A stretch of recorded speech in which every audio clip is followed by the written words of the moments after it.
Boom. Okay. Thanks, Kelsey. No problem.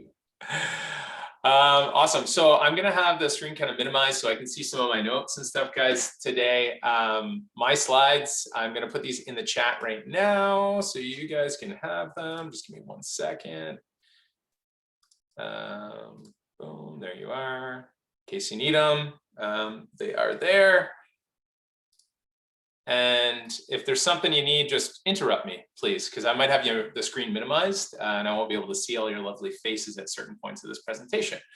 But yeah, today I'm going to be talking in your face today, and then Paula is going to join us at 2 o'clock for about an hour to go through market research tools. So in this module, you're getting faced with a big challenge, and that challenge is always the least exciting part of developing a business. It's all about market research. And this element represents a change in kind of how you're going to complete action steps from here on out in this program. The action steps in our key modules 1 and 2, those mainly relied on yourself for answers.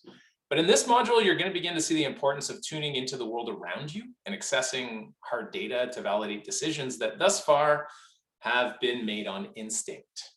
So now some of you may find, the volume of resources a bit overwhelming, especially if you're unfamiliar with doing market research. We're going to use worksheets, action step 2.1, conducting market research. That should help you organize your research tasks if you are feeling a little overwhelmed. But as we said, we're always here and available if you need help as well. So when thinking of research, I want you to always remember a couple things. If you're going to determine the appropriate questions to ask, there are a ridiculous amount of people, whether it's myself, Kelsey, mentors, advisors, market research consultants, like the one you're going to meet tomorrow, librarians and research assistants, like the one you're going to meet today, the internet, reference books, all sorts of places that you can go to find answers. And I encourage you to continue definitely networking here with your peers, with us, and the guest speakers as you begin this kind of journey into your market research, because odds are if you don't know the answer, someone else might, or they might be, a second degree of separation to someone who may have the answer. So with that said, this is what we're going to go over today. We're going to jump in the first thing, which is going to be a bit of a network challenge to kind of get us started. Then we're going to go into kind of looking at opportunities and trends, talk a little around how research can happen through your personal network, evaluating those opportunities, talk a bit about exit strategies. Then we'll dip into hardcore market research with and then our guest speaker, and then we're going to do a couple activities and have a little wrap up. Okay, so our first thing that we're going to do today is our network challenge. We're going to do this for the next 15 minutes. This is something we were going to do last week and just didn't have time for. So obviously, you may think to yourself, why is it that one entrepreneur is able to have immense success while others with an equal or better business concept seem to be struggling?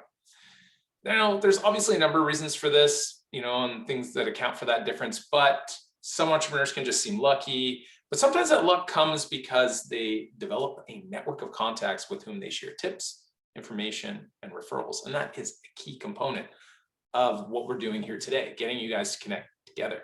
Networking is often overlooked, but it's a critical skill that successful entrepreneurs have.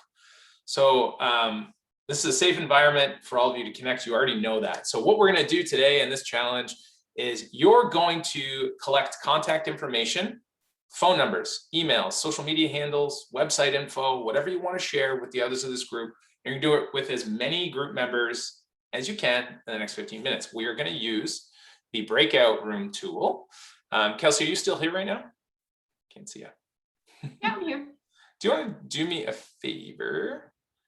Of course. Actually, I think I can do it. Oh, yeah, here we go. So let participants choose their own rooms. So we're going to make 12 rooms, I believe, right? Or 13? Yeah, there we go, 13. Can you guys all see the breakout room tool popped up below you? Did it come up? No. Okay, I'm going to open them. How about that? Yep. Now, can you guys see them all? Okay.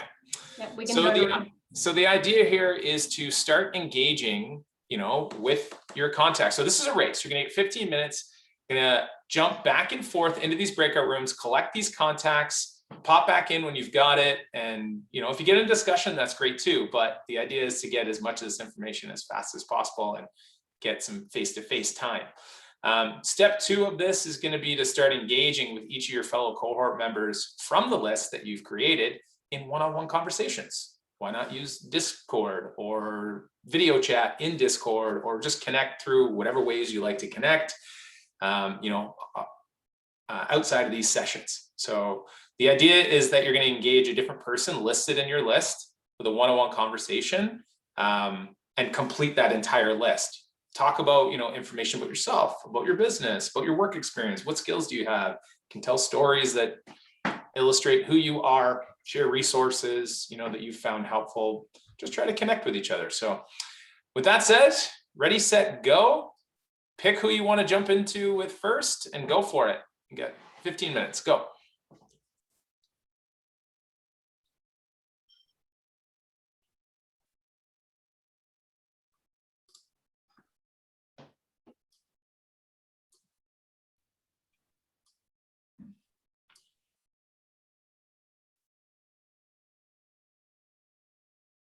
I don't know how to get into a thing. Well, I will put you in one. How about that?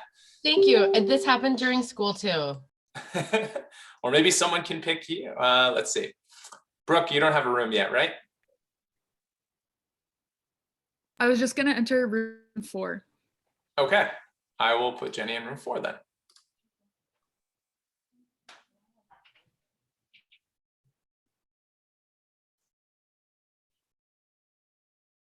And I'm not sure if Steve's really here or if he's just kind of got it on in the background, because I think he's occupied. I think Steve might be on his phone. Gotcha. Oh, Yeah, I'm just sort of listening along. I just had to work on something else today, so that's why Janon's here. Gotcha. No problem. All good. Thank you. Do you want to send Steve into The extra room. an empty room, and then if someone joins him, great, and if not, he's can just hang out for a bit? Sure. I'm just going to room 5. I guess I made too many rooms. Yeah. Sorry, I'm just getting a call. Just give me a second. Yep.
All good.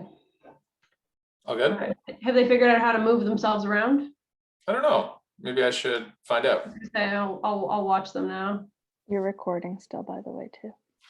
Jeez, thank you. Before I could write everything down. Ah, not enough time.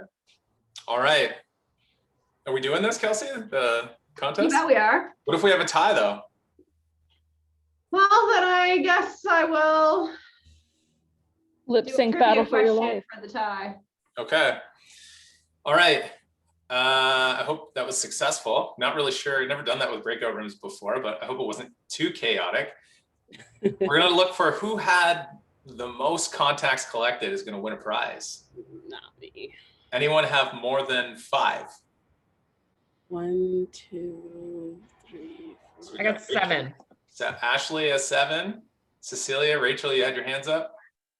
I had 7 as well. 7. Anyone I beat had 7? 6. I'm out. Ah, Can Anyone anyone else? beat 7? so Let's battle, Rachel. all right, All Kelsey. right. the tiebreaker. Let's see what Oh, no. Okay, Ashley and Rachel. What was what was that trivia question? Actually, that's a good question. Ashley and Rachel, I would like you to grab the book closest to you. Oh no. Like written book, like not a notebook, like a book someone else wrote, or maybe you wrote it. Nice. All right. The complete bartender. All right. What you got, Ashley? I am worthy. Nice. How many pages do these books have in them? Oh my gosh. 127. A lot. How- 550. Oh, Rachel is the winner with the complete bartender guide and 7 contacts. It sounds like Rachel is good at drinking networking events, and Oh my appreciate that gosh. on her. Rachel, I now know your new address. I will be mailing you a gift card. Awesome. Thank you. Congratulations. I'm also about to send you an email because I found your tracking number. Yay. Awesome. Yay. Great day. Well, thank you for participating in our game. If you weren't able to get everybody's contact information, you can always use Discord to grab it. I definitely suggest you guys do that.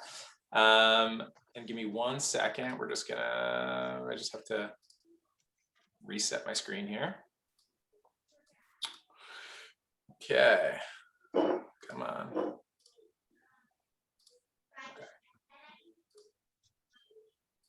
Awesome. All right.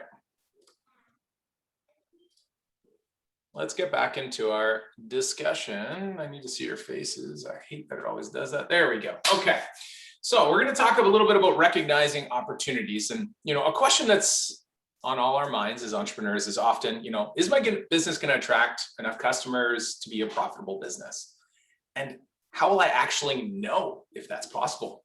Well, to provide the best possible basis for success, you will need to become sensitive to the needs, wants, and habits of the market in which you will do business. You can learn to spot trends. You can become a trend observer as well as a trend setter. You will observe people, ask questions, and listen to what industries, customers, and competitors are saying and doing. You will research and analyze the market to understand industry characteristics, to determine the typical customer who will purchase your products and services, and to gain insight into the competitive climate of your industry.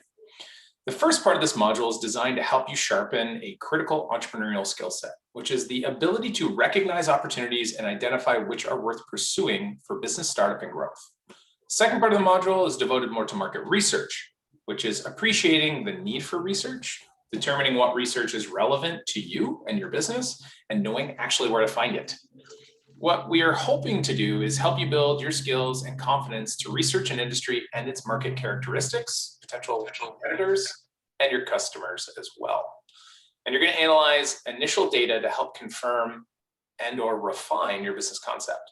Now, we definitely don't expect that all your market research will be completed before our next session by any means.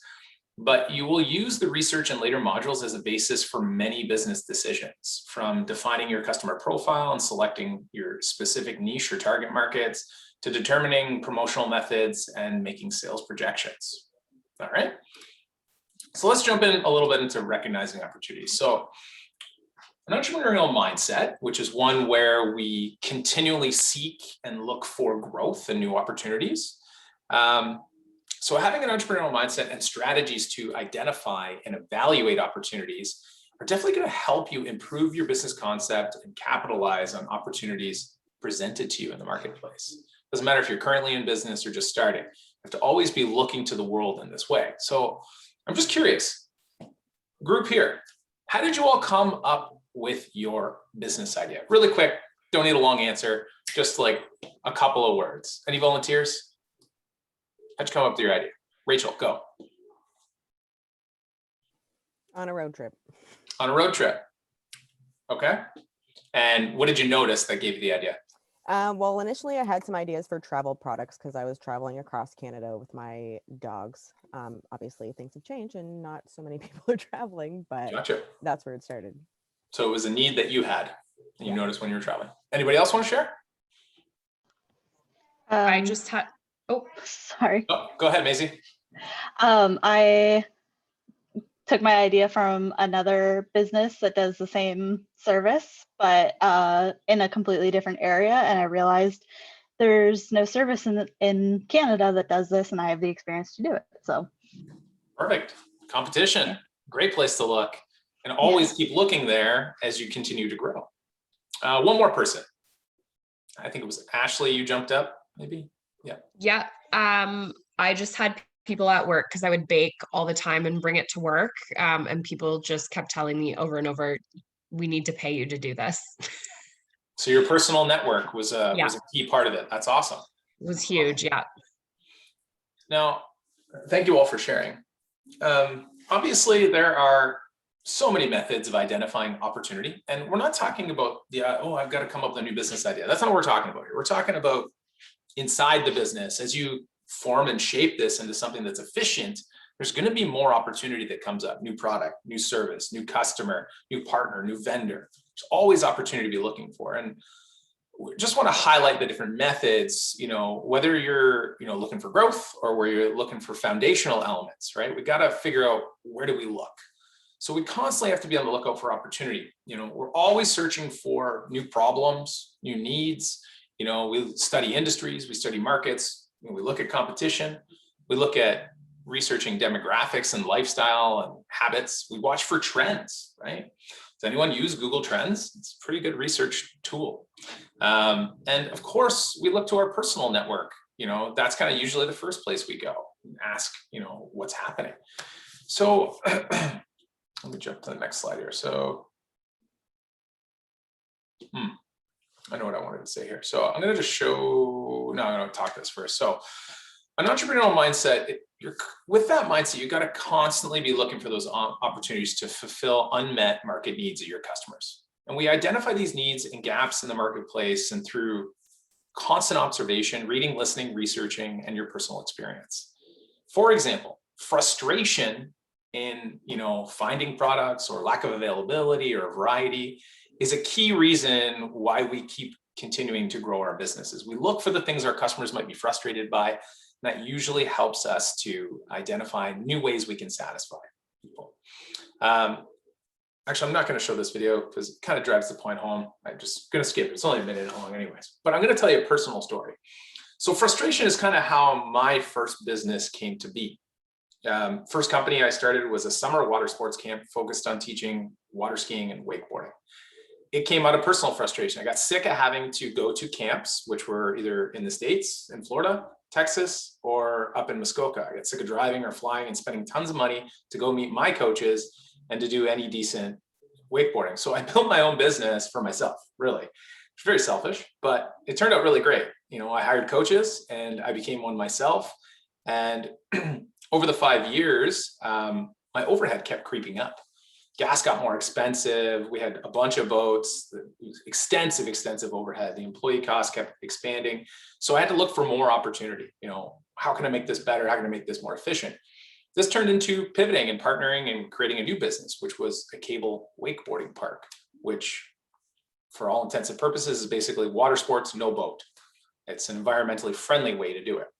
And that allowed us to keep growing and also ensured our profit margin stayed really healthy and kept growing as well. So we got rid of all the boats, switched to an electric drive motor with a pulley system, which cost us $80,000 up front for the first one. But that was way less than each boat was costing us almost $200,000. So, and we went from an average cost per day that was about, I think, $30 per customer for gas, plus insurance, plus maintenance, to $12 per 12-hour day. So we reduced our costs extensively by looking for new opportunities. We had to partner with a company out of Germany for this new piece of technology. We were the first ones in North America to get it. But if it wasn't for constantly looking for other ways to do things and other ways, other opportunities, we would never have had the business take change shape, grow, and expand to what it is today. So where whether you're just starting out or you're deep in your business, you just always got to be on the lookout for opportunity. So let's do a quick group activity here to raise awareness of potential opportunities around your industry marketplace and the needs and wants of your customers. So I'm going to ask you to identify products or services lacking in your industry space and marketplace. We're gonna use some breakout rooms here. We're gonna divide you guys into small groups, 4 participants per group here. And I'm gonna assign each group a statement, okay? And you're gonna get just a couple of minutes to brainstorm some responses. So the statements are what we see here. These are your prompts. So group 1 is gonna be, I wish there were, or if only we had, or I had. Group 2 is going to be, these things really bug me, annoy me, bother me about my industry, about my product, about my service, or those like my competitors, or it would be much better if, or there should be more of, okay? And you're going to have one of your, just assign someone to record, person who has the most vowels in their name. It's going to be the recorder. And you're just going to briefly you're going to go through and brainstorm kind of whatever you can think of. There is no withholding here, so all ideas are accepted. The person just going to write these down, and it doesn't matter what industry, you're just going to write down all the ideas. You can contribute as well within your industry if you're the recorder. Goal is just generate as many ideas as possible, okay? After time's up, we're going to come back, and our recorder is going to tell us the top 3 ideas that you guys identified from those lists for each of your businesses. Okay, we got it? Are we speaking from a perspective of a prospective client, or still as a business owner that's trying to meet the needs of clients? Yeah, you're going to talk as a business owner looking inside your industry. So whether you're looking at your own business or whether you're looking at your industry as a whole. So you could be looking, for you, Evity, you're very niche. So I would say, look within your own company, within your own industry. Okay. Okay. Dave, can you put the prompts back up again, please? I sent in the chat earlier, I gave you guys the PDF. Okay, perfect. I'll get it. You'd be able to open it. So just give me 1 second. I'm just gonna reduce the number of groups here to 4. There we go. Okay.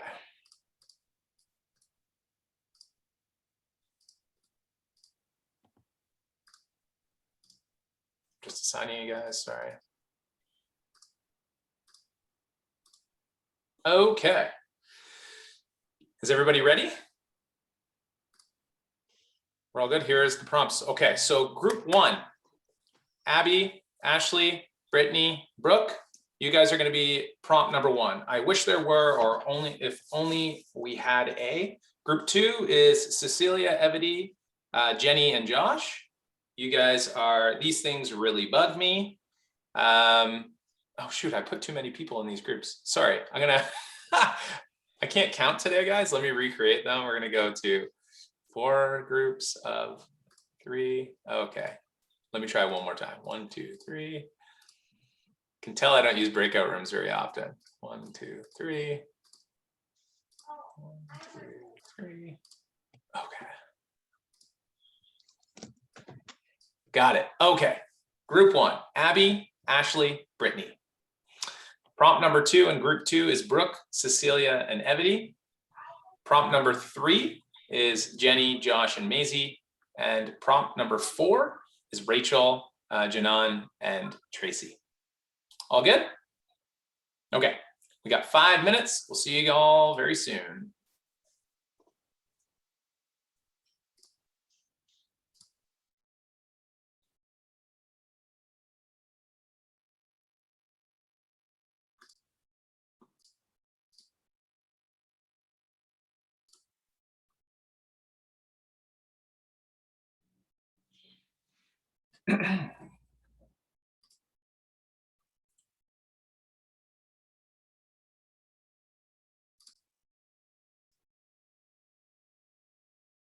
Awesome. Welcome back, everybody. So, I know it was quick and short, but I hope you were able to kind of brainstorm a little bit. I definitely encourage you to try this activity with yourself with all 4 of these prompts every now and then and see if there's some new things you can come up with. But let's go with group 1, whoever your recorder was. What are some of the ideas you guys came up with? Was there any new insights, any new big things that kind of popped up about the businesses in your group? Well, it's Abby. I was the recorder for group 1. Yeah. And some of the ideas that we came up with or things that we wished were in place. Brittany requested more access or having access to a private teacher for music lessons, access to reliable information online about her instrument. And both Ashley and I were interested in better access to high quality ingredients. Awesome. That's funny. Cross industry there. Thank you And for it, sharing. and we're totally different industries, but we both need quality ingredients for what we do. Yeah, and you know, some of the thoughts you can have there too around that is like thinking about how, you know, is there opportunity in the future to move up the distribution chain, right? Like changing, you know, rather than being at one end of it, can you move up the other direction, maybe be a supplier or things like that. So these opportunities are always there. It's just whether or not you see them. So thank you so much for sharing, Abigail. Group 2, do you want to share? So for things that really Brooke was talking about her candle company and just how frustrating it is when there's so much local competition. Like it's easy to have accusations flying around about like where you got your products and if someone's copying someone else, just because there's so much. FOD was saying having to be politically correct in her delivery, and then no competition. So there's no information on like how to do things properly or anything, because there's no one else that is doing what she's doing. So there's no one to follow or get advice from. And then another thing for her was being okay with only working with and for the Black community, and just making sure everybody's okay with that. For me, the thing that annoys me the most is that all the modest fashion out there right now is awful and unattractive, and that drives me crazy. Right, which led to your opportunity in your business, right? Which is awesome. Yeah. Great. Well, keep pulling at those threads, guys. See if there's a way to disrupt it. You know, Brooke, that competition, I know we've already talked about it, but like, just like we were just saying, maybe rather than them all being competition, they're all your customers in some way, shape, or form, right? So there's opportunity there. Awesome. Okay, group number 3. It would be much better if, who is a recorder there? Just quickly, one from each of your group members. So from Josh, it was it would be much better if students were as hardworking as before, or they were more reliable. And then for both me and Jenny, it would be better if shipping costs and things like textiles were cheaper. Right. And if people would stop buying single-use masks. And if we could create less waste, yeah. Each one of those, there's definitely some serious opportunity. And unfortunately, Josh's might be that perhaps one side of your customer, or of your two-sided business model, maybe you're going after the wrong people, or maybe not. Or maybe it's just your own personal experience that's making you think that these people aren't as hardworking. Maybe you're finding the wrong staff, right? So there's definitely worth pulling at, worth thinking about, worth discussing. Because sometimes we're too close to problems. You know, this is obviously number 3 is more of a negative context, right? And sometimes we get too close to it, or we're too much in our business to see where the opportunity might be. So start talking that out with some people. Okay, last one. There should be more of. Okay, so I just like wrote everything down. We kind of like brainstormed with each other's industries, or like what we imagined each other's industries. So one thing that Rachel had said was more options for dog owners. I had really felt passionate about having more equiment available for my industry. And then Janan had said more options for customers. Okay. Awesome. Great job, everybody. Thanks for participating. I hope it led to a little bit of exploration there. But, you know, just like we got to take that internal reflection of ourselves and how we're feeling about our business, this opportunity assessment, this is just one exercise. There's lots of other ones that exist out there, but don't be afraid to always be looking to see like what can be changed, what can be fixed, what can be better, you know, and just because your business model might be looking one way right now, doesn't mean that's the way it has to be forever. Lots of pivoting and changing happens all the time when you're at the level you guys are at. Okay, so let's move on from this, talk a little bit more around watching trends. So success for all of you is going to be related to your ability to spot trends and not fads. Okay, the long-term staying power of trends is what distinguishes them from fads, which are much shorter in duration. Secret to this technique is becoming a better reader. You should all be getting really good at reading. You should be regularly looking for, any leading publications, websites, social media influencers that may affect your industry or your business.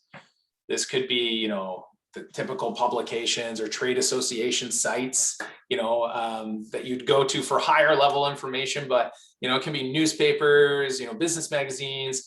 Thought leaders are big in this area, influencers, bloggers, vloggers. There's lots of opportunity to start figuring out, where do I want to go to find out about the trends in my industry and just trends in general around consumers that I'm going after. You can use things like RSS feeds, email newsletters, Google Alerts, Twitter, Google Trends to keep on top of it all, and get the info that you want delivered when you want it. I use Google Alerts all the time for tons of stuff in my industry. Super helpful. I have one set for like 50 different things. They do dump into your inbox, but I find it very helpful. So, watching the media, the internet, and looking for, recurring themes and emerging behaviors is what you should be doing. So, trade shows when those can happen again, conferences, they're another way to keep, large industry knowledge, fresh for you. But, simple activities, just like, cruising social media for certain things, these should become part of your weekly or, quarterly habits, at least, to find out what's happening in your industry. Now, talking to people is as equally important to, for spotting trends as a tactic. Start by getting involved in your industry's trade association and attending events both online and offline. You want to network with, other people in and out of your industry. And definitely if you're like, why would I want to talk to someone out of my industry? Well, promise you'll gain some of your most valuable trend insights by just talking to people completely in different industries. So take advantage of social networking tools, LinkedIn, Facebook groups, TikTok, Instagram, start or join groups on the networks and, see what people are buzzing about, what's happening. Post questions that you want to know the answers to about trends you're seeking and ask for feedback or comments. Got to get out of your shell if this isn't, coming natural to you and give this a try. You'll also want to watch your competition on a very regular basis as well and see what they're doing, okay? Very important that eventually, you get out of the building. So there's no substitute for getting out into the marketplace. So make it a point to regularly go where your target customers may congregate, out, to your competitor's place of business, both in person and online. If your target customers are teenagers, eventually you might go to the mall. Maybe we're not going there right now because of COVID, but go there, watch them, observe them, get to know them, understand them like you understand yourself. That is key. When I used to be a bartender for many years, I worked for Keg, Moxie's, a whole bunch of different companies, but the general managers and the owners of the companies would often frequent the bars of the other restaurants. Go and look at the menus, go and watch what people are doing, watching how they're flowing through the restaurant. Like, you have to be doing this research, looking at your, both your competitors and the customers that are your potential customers at the same time. Either way, you need to just spend some time simply watching and observing these people so you can begin to really understand them and the trends that shape them. So we say, as you begin regularly gathering all this information, this is what helps you to start developing a trend spotter mind. And as you absorb and mull about, what you've read, heard, and observed, you'll start to make connections and observations that will lead to business boosting insights. What time we got here? Okay, hold on a second. Now, Steve Jobs, he once said, in order to look forward, you need to look backwards, perhaps the last 10 years to see what has happened in industry, and then create and connect kind of those future dots. And Jobs is really good at that. He said, we'll be more aware and collect a lot, be more aware and collect a lot of dots was the quote I think he said. So perhaps, you can connect them and you'll be able to look forward. That's what good entrepreneurs can do. And You might be just saying, oh, my industry is not, cutting edge like technology, but it doesn't matter. There's always trends happening around us. One thing you can definitely do that is fairly easy is just be more curious about what is happening in the world and in your industry. So definitely pay special attention right now to two large population groups, Gen Zs and millennials. This group here, there is, people in both those groups, but watch the trends, watch what is happening, what these people are doing, what they are consuming. These two generations are responsible for major disruption and major change in many industries. So it's a group that you need to be paying attention to for large general trends and statistics and looking for shifts. And with that, we're going to jump ahead really quickly here. 1 second, guys. And we're going to bring Paula in.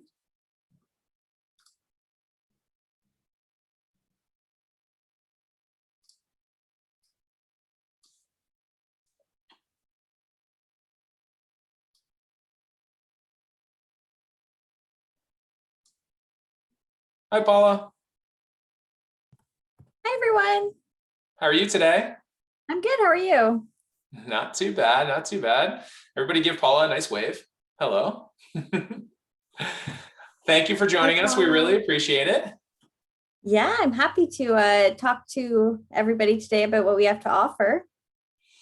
Awesome. I'm just going to make you a co-host here so you can share your screen. Now, for those who don't know and didn't read on FOL, Paula is a fellow Fanshawe College staff member, and she is our research and curriculum librarian.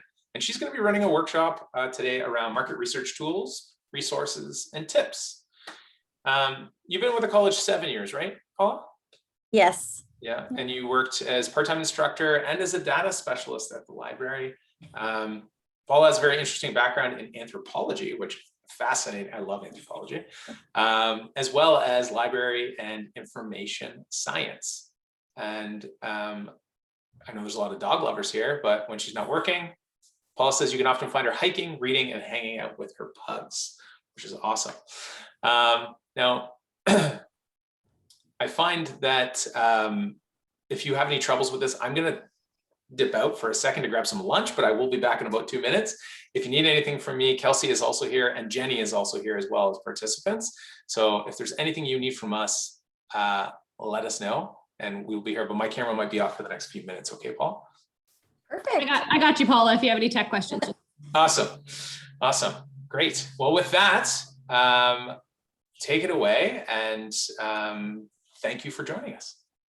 Perfect. So I'm just going to get some slides up on the screen. The majority of today's session is going to be demonstrations on different resources, but I did want to just start out with an introduction to some of these resources so you have a sense of what it is we're going to be talking about today. So hopefully everybody can see that okay. So we are going to be talking about market research and what type of resources the library has to offer, but even some online free resources, especially those through the government like Statistics Canada and Industry Canada. We're going to be doing sort of a deep dive into all of those. So on today's agenda, we'll be starting with those open access resources, and these are really great because it's something that you can use anytime. So regardless of your affiliation with any institution like Fanshawe, you will be able to access these resources throughout your entire career. You'll be able to refer back to the data available through those. But you also do have access to the library resources as well, and we have a lot of really fantastic market and industry research databases available.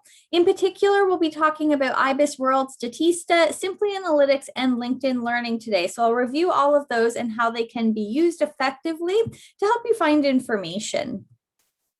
So just an overview, I'm going to sort of talk about each resource and then we'll actually go in and take a look at the different resources. So we'll start again with those open access ones. So through Statistics Canada, you have access to a lot of information. So of course, you're going to have access to all of that census data. So the last one was done in 2016.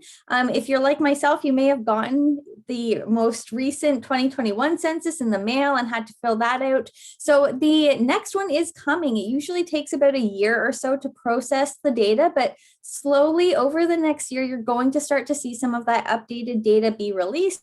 which is really exciting.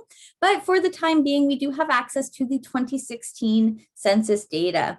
There's also many different surveys available through Statistics Canada, and I'll show you how you can access those.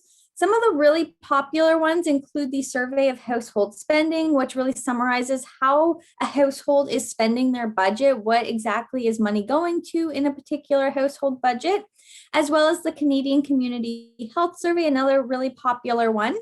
And you can also access publications through Statistics Canada as well. So research publications, highly reliable. Often, again, they contain a lot of data on the subject that you're researching. So a lot of really great information through Statistics Canada.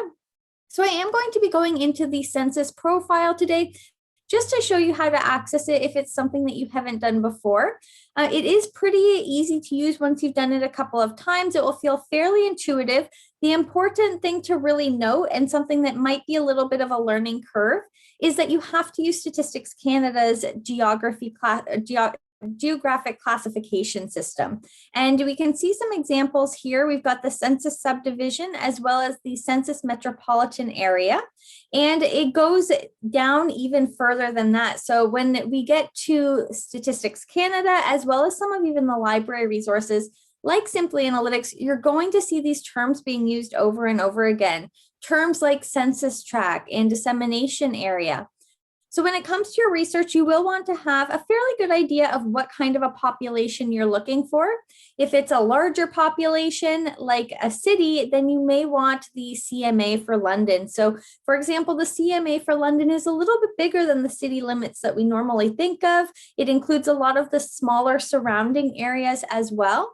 Whereas if you were looking for just the city limits, then you might want the census subdivision. If you're looking for a neighborhood within a city, you might be looking at a census tract or a dissemination area instead. And I'll be able to show you, especially in Simply Analytics, how these different geographic areas really compare to each other, especially in size. So that's one thing to consider when you are using Statistics Canada resources, is that you'll just want to be familiar with the language that they're using and their geographic classification system. So I've linked to the census profile here. So again, I've shared the slides, so you'll have all of these links available to you as well. So if you do want to take a look at any of these resources, you're always welcome to go back and take a look at those links. There is also the Census Program Data Viewer, and this is really interesting because it's a thematic map. And this is great because if you are looking to incorporate any data visuals or graphics into any sort of business report that you're completing or any research that you're completing, then this is a really great option. And oftentimes having graphics like data visualizations in a report is much more eye-catching, but it also helps people understand the data a lot quicker. If you were to just put an Excel sheet in front of somebody, it would take them a lot longer to absorb that information and really process it compared to just looking at a data visualization with that exact same data. So oftentimes they are a great thing to use and incorporate into your research. Again, I'm going to be showing you a lot of other library resources as well that will allow you to incorporate data visualizations and even thematic maps into your reports and your research as well. So there's definitely more to come when it comes to the visuals involved. So again, we're going to go through each of these resources so you'll see how this resource works as well.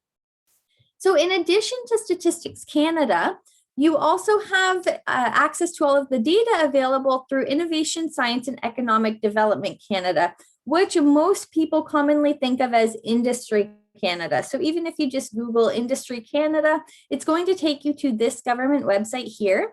And I wanted to point out a couple of sections on this website for you. So the jobs and workplace section includes a lot of information on starting a business as well as workplace standards.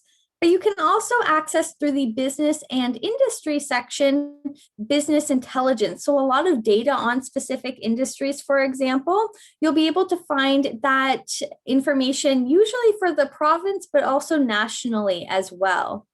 So before we get into the library resources, I'm going to stop our slides here and I'm going to share my screen and just go through some of those resources that we talked about. So I'm just going to switch here. and popping over to Statistics Canada. So just statcan.gc.ca will take you to Statistics Canada, which again is where you're going to find all of the demographic information for Canada for a lot of the census data. It's all going to be available through this website. So I'm just going to point out a couple of different sections on the Statistics Canada page. So the first resource that we'll go into is the census. Honestly, this is usually the most popular resource available through Statistics Canada. So it is one that you'll likely turn to, even though you do have access to this data through a lot of the library resources. A lot of people still enjoy going to Statistics Canada and just looking at that census data. So by going to the census option here, you can find all of the information about the upcoming census under the 2021 census option. But for today, we're going to go to the census program option.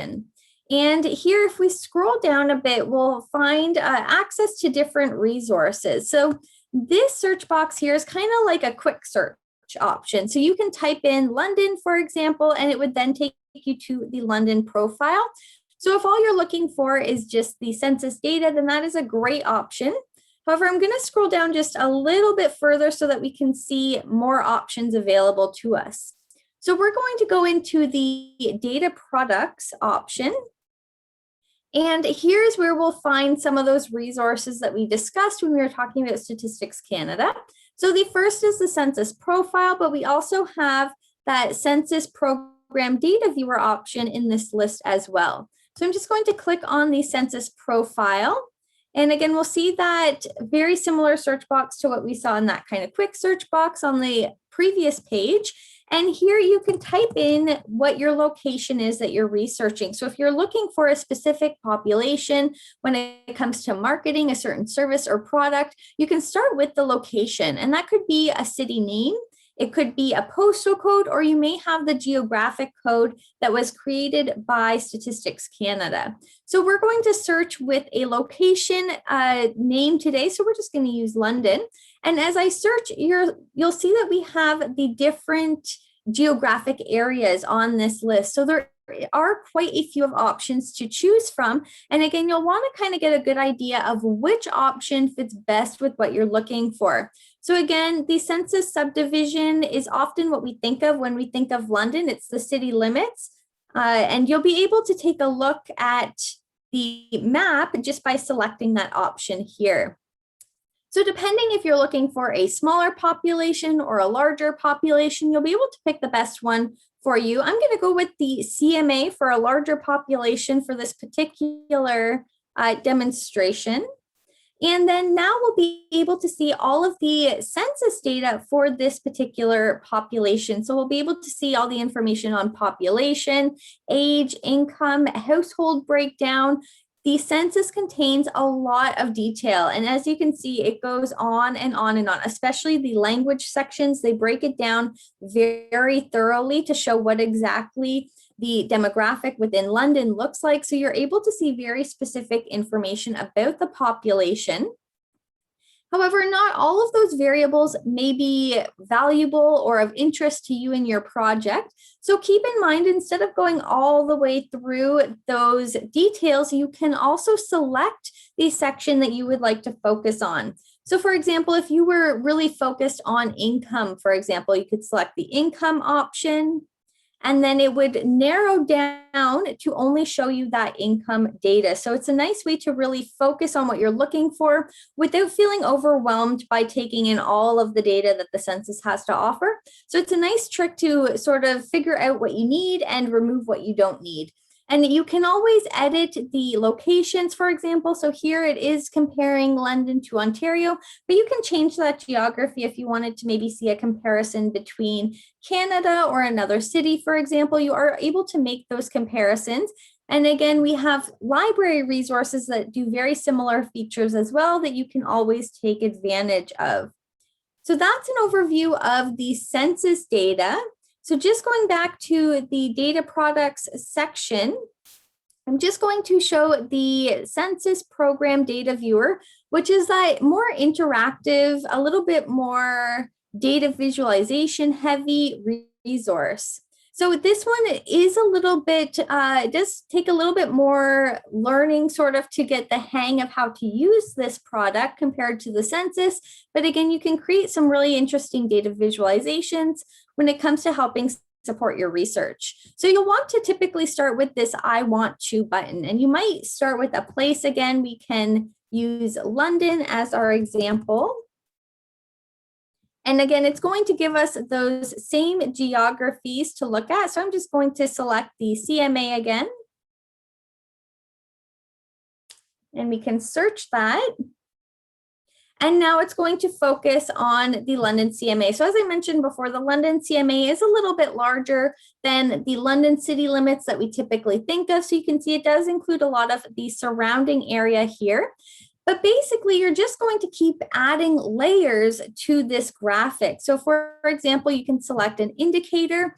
Again, if you were focused on income, you could select a variable that has to do with income. As you can see, this is a little bit more limited in the variables that are available. So if you do find that you're using this product and it doesn't have a variable that you're looking for, then that may be an opportunity to instead use a resource like Simply Analytics, where you can do similar, create similar products, but you do have a bit more options in what you can do. So you would want to select a variable that works well for you and your project. And then from here, you can see the data. So here we're looking at the change in median household income. And as we can see, London is a little bit on the lower end, but you can see all of the different CMAs available. So you can see where London sort of stands when it comes to the rest of Ontario, and you're able to make comparisons that way. And then we also have some additional data visualizations here as well. And you can always sort of toggle back and forth the different options that it provides. So you can take advantage of the Census Program Data Viewer as well. Oftentimes you are able to save a lot of the resources, download them, and incorporate them into your research. So again, just another option when it comes to finding that demographic data. So going back to the homepage of Statistics Canada, I just want to show the other options that we talked about. So that includes the publications, which can be found under analysis. So here you can search by keyword, but you can also filter out by subject as well to find information that's relevant to your research and data that's relevant to your research. And then the other option before we leave Statistics Canada is the survey information. So by going to surveys and statistical programs, and then down to results and documentation of surveys and statistical programs, you're able to see all of the surveys that Statistics Canada offers. So there are quite a few different surveys that you can review and get data from. Again, the survey of household spending is one of the most popular ones that we often work with. So you can even sort by alphabetical order. So just going down to the S's. And then down to the survey section, we can then find the survey of household spending, where you're again able to access all of the data involved with that particular survey. So it really does break down where money is going to within a particular household. So that's an overview of Statistics Canada. Again, very census heavy. So if you are looking for demographics, it is a great option. Now I'm just going to pop over to Industry Canada, also known as Innovation, Science, and Economic Development Canada. And if you've used this in the past, then you may notice that their menu has changed a bit. It used to, like Statistics Canada, be across the top, but now it's just a drop-down menu. So if you select that menu option, you'll then be able to select the section that you would like to go to and see all of the information available on that topic. So one of these sections in the jobs and workplace section that I wanted to point out was the workplace standards. So if you were hiring anybody, for example, and you wanted to know what legal requirements were involved, you can always review this information. and as well as starting a business. So this starting a business section is available through a few of the different menu sections, but it's a very helpful section. So it helps you sort of plan. It gives you information about business plans and writing business plans, applying for permits and licensing. So a lot of really great, especially when it comes to those legal requirements, it will provide a lot of really great information on what needs to be done in Canada and Ontario. Just going back up to our menu, the other section I wanted to point out was the business and industry information. So as we can see, it also has access to that starting a business option where you can get all of that really great information. But I also wanted to point out, just move my cameras here. I also wanted to point out the research and business intelligence section, as this is where you are able to find a lot of really great data on the different industries in Canada. So just on this most requested list here, that second option down, that find statistics by industry, if you are doing any industry research and you want to maybe see the strength of a particular industry and what's going on in a particular industry within Canada, then you are able to take a look at the different stats available for that particular industry. So here you can search by keyword, or if you do know the industry code, you can always use that as well. But you can also browse by industry. So if there's a particular industry and you want to see if it's available, you can always take a look at the different sections here. For example, if you were looking at any sort of retail clothing information on that particular industry, you can click retail trade. And then from there, you can just scroll down to the different industries until you find the one that you're looking for. In this case, if I was looking for clothing or anything on maybe women's clothing, you can get fairly specific when it comes to the different options involved. So I could select that, and it will then give me all of the data provided on this particular industry. So there's not necessarily a lot of data involved in industry Canada. I will be showing you some library resources where you can get some additional data, but this is always a really good start to see what is available through Industry Canada. So you can take a look at the different sections and they'll break it down even further for you.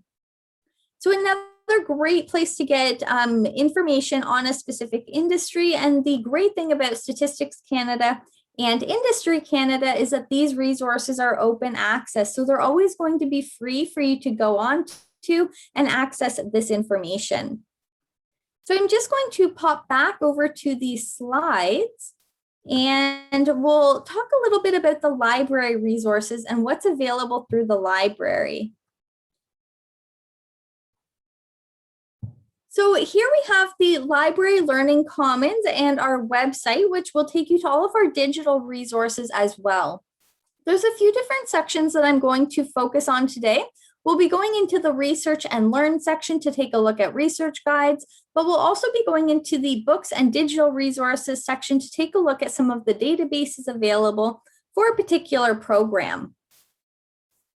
So when it comes to the library resources, they really are broken down by the type of resource that you're looking for. And we do have databases that really focus on different types of resources. So we have databases that focus on ebooks. We also have very specific research databases, and we're going to be going in a lot of those databases today. So Statista, Simply Analytics, and IBIS World.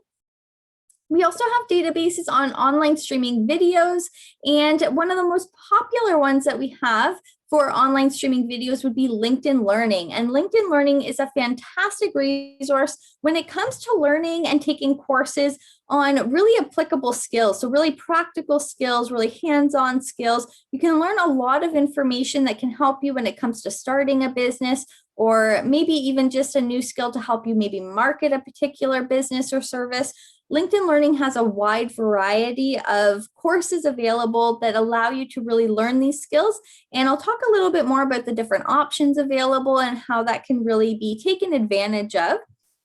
And then I'm going to finish off the session with the research assistance that we offer. So today I'm going to be showing you a lot of different databases, and it's going to be probably a lot to process and really decide how you want to go about doing your research. So it's important to know that you're not alone when it comes to research. There's many different people here at the library who are happy to help you out, myself included. So I'm going to finish off today's session with some of those contacts so that if you are researching and you come across an issue, you know that you have somebody that you can reach out to.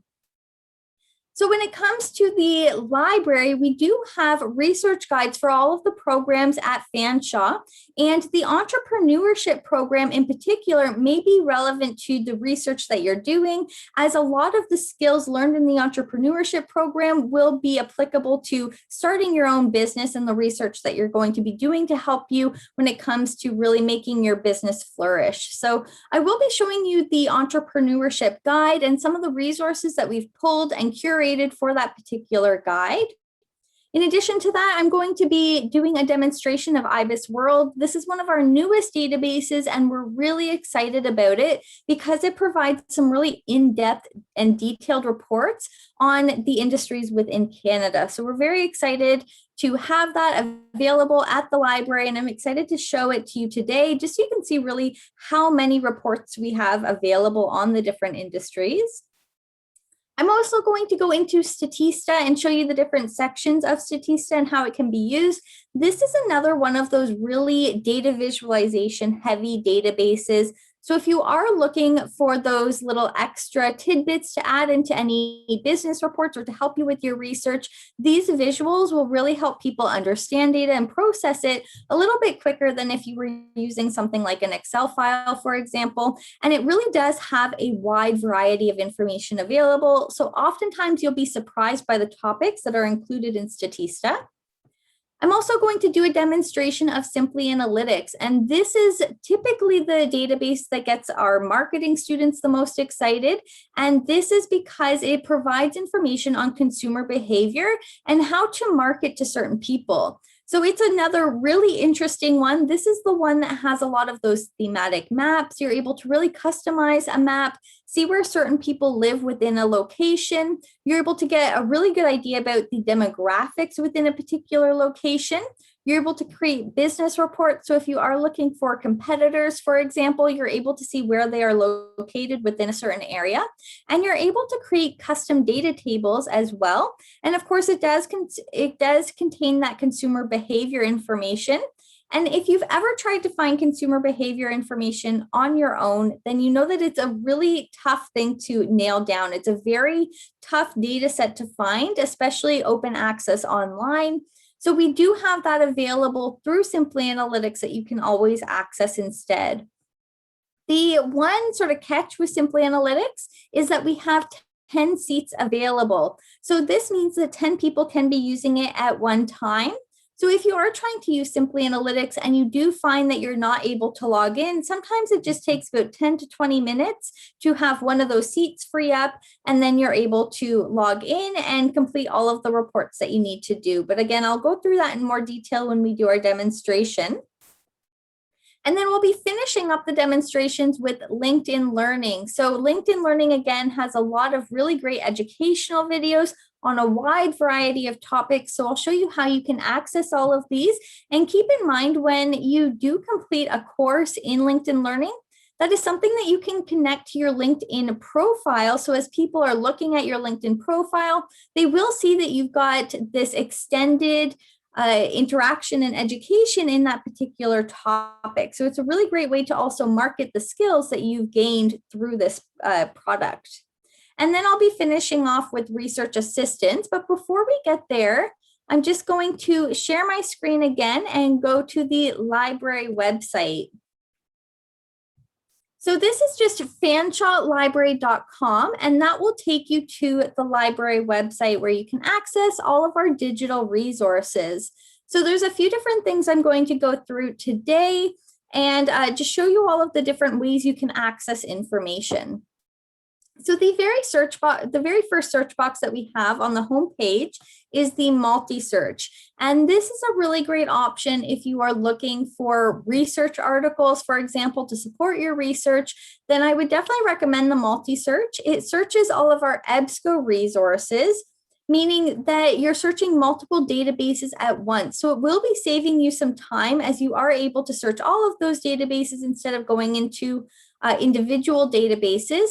Keep in mind though, it's just searching the EBSCO databases, which is only one of the vendors that we get our databases from. So there are other vendors such as ProQuest and Gale that would not be found in the multi-search database. So I'm going to show you an alternative to access information. And the first alternative I'm going to show you is the research guides. And I had mentioned the entrepreneur research guide maybe being helpful to some of the research that you're doing. So to access that guide, you'll just go to Research and Learn, down to the research guides, and then from there, the Lawrence Kinlan School of Business. Here, you'll just want to access the program that you're looking for. So in this case, entrepreneurship. And the research guides are a product that we've created for all of the programs at Fanshawe, and they contain curated resources for that particular program. So for example, at the library, we have over 130 databases, but not all of those are going to be relevant to business and marketing and starting your own business. So instead of having you go through each individual database until you find the right one for you, we've instead listed databases that are very particular and useful for this program. And we've done that for all of the resources at Fanshawe. So here you can see we've got books and ebooks as well as DVDs and streaming videos on this particular topic. But the focus of today will really be the research article section because that's where all of our databases are. So even though we're not using databases to find research articles, they're all listed together. So if you go to the articles tab and then to the best bets box on the left-hand side, you'll be able to see all of the databases listed here and all of the databases that we're going to be talking about today. So we can see IBIS World, LinkedIn Learning, Simply Analytics, and Statista all there in a row. So I'm going to go into some of these databases and show you exactly how you can use them to find the information that you're looking for.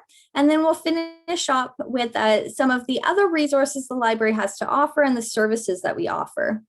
So first, the first resource I'll go into is IBIS World here. So you just want to click it. Typically, our databases will have that authentication process where you need to log in with your Fanshawe username and password. If that's not something you have available to access our databases, then reach out to us and we can always work something out in order to get you the information that you need. We can do one-on-one appointments to help you out so that you're able to still get the valuable data that you need. So IBIS World, as I mentioned before, is a database to find industry reports. So you'll want to search by keyword until you find the industry that you're looking for. So for example, if you were looking at the photography industry, you can type out photography, do a search, and it will show you all of the industries that relate to that particular keyword. One thing to note about IBIS World is that we only have access to the Canadian data. So when you do have your results up here, you'll want to make sure you're selecting the Canadian option, and that will then remove all of the American data so that you're not coming across any reports that you can't get the full report of. So here we can see we've got photography in Canada, for example, so we can select that option. And it will then take us into the profile for this particular industry. So this is really interesting since we have entered into the pandemic. They are showing how that has impacted the industry.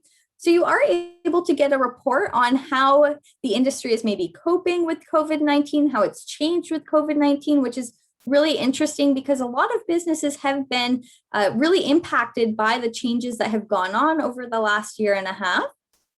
In addition to that, though, you can find many reports down the left-hand side. So here we can see the first one, Industry at a Glance, and it's going to give us a lot of data relevant to that particular industry. So you can see if it's growing, for example, get an idea of the revenue available for that particular industry. So a lot of really interesting details provided.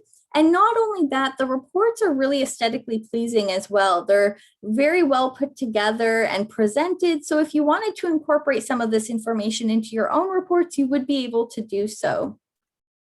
Going down further, we can see industry performance as well as industry outlook. And again, it breaks the reports down even further, so you can get all of the details that you need. If you are looking at market share and different competitors, for example, you're able to find all of that information as well.